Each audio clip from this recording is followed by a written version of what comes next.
Hey, I'm Tommy Gibbs, and I want to chat with you a little bit about the car business and what's going on with new car and used car pricing, so you have a better understanding of what's going on out there, just in case you might want to buy a new or used car.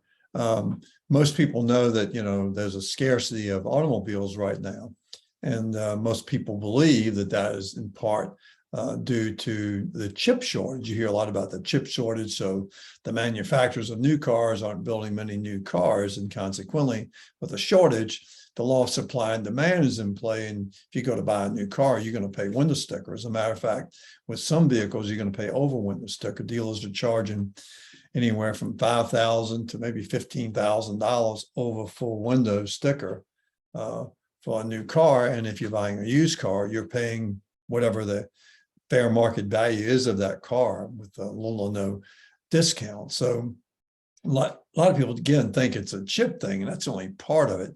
So let me review with you what happened, what's caused this problem, and where this problem is heading, and what you need to be aware of if you're thinking about buying a new or used car. Back in March of 2020, when the pandemic hit, everything kind of shut down. The plants all shut down, the way they build cars, dealerships were shut down.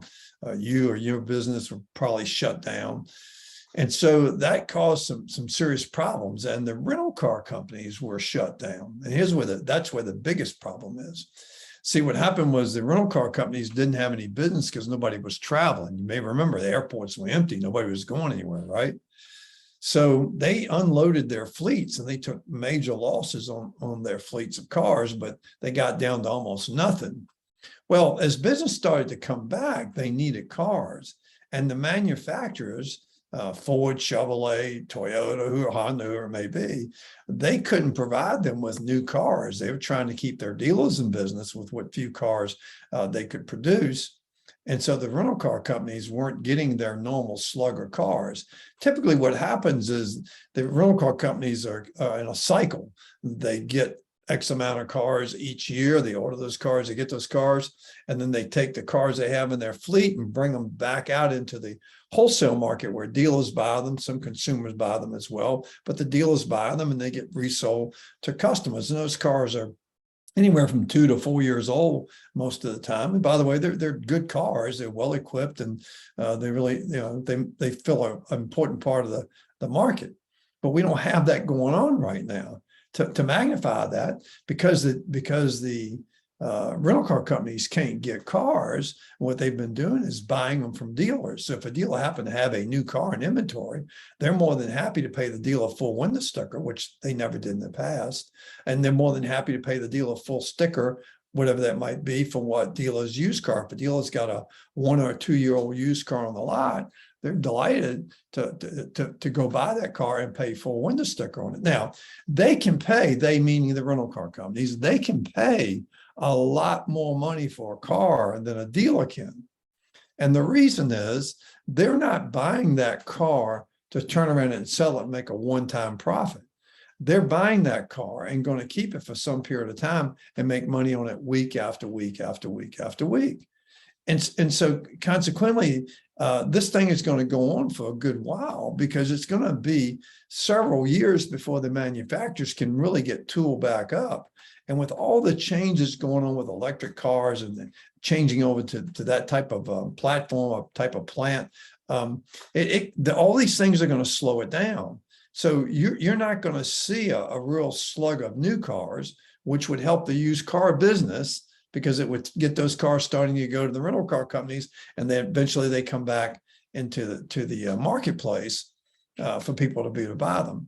Now, I know I have people sometimes sit around and say, boy, I'm not going to buy a car right now because they're too expensive. Well, trust me on this, cars aren't coming down in price. I mean, I've been in this business a long time, and new cars never go down in price.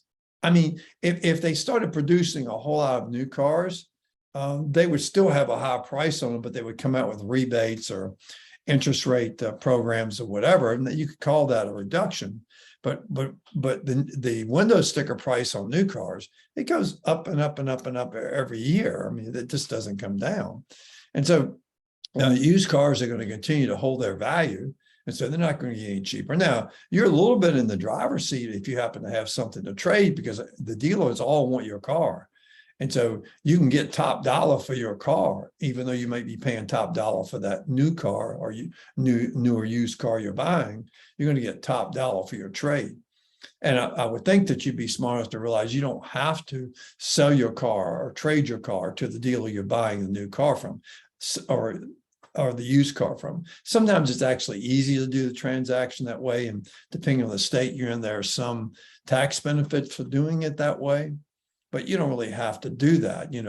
My recommendation is whatever you do, if you're thinking about trading a car, you take it to CarMax first, go online, you can push a button and on the website, and it'll give you a figure for your car, and CarMax will pretty well stay with that figure. So I would encourage you to do that.